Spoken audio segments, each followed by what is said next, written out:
So where did you get Link? It's a breeder down in Hastings, Minnesota. Oh, okay. It was a Corgi Fantasy Farms. How about Dudley?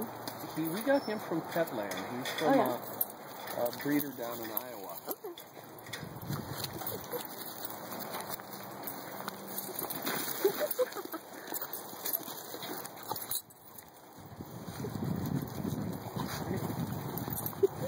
Dudley, I thought you'd be tired after all the ball chasing you did.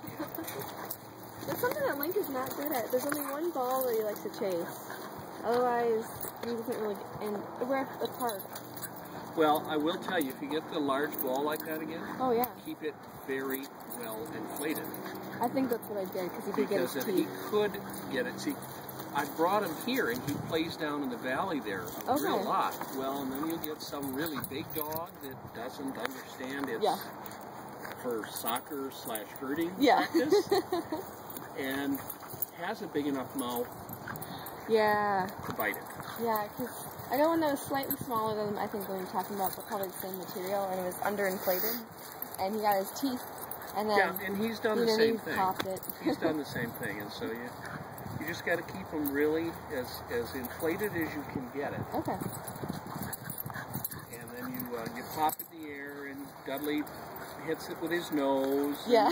See, I don't think they could do that with a soccer ball. No. It would hurt. Yeah, I've got something that's like it's like a fake soccer ball, so it's lighter, and it looks like they just have that mark on the outside.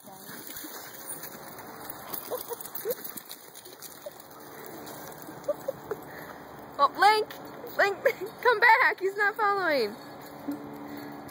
Which is unusual. Yeah. I think they both like to be chased, huh?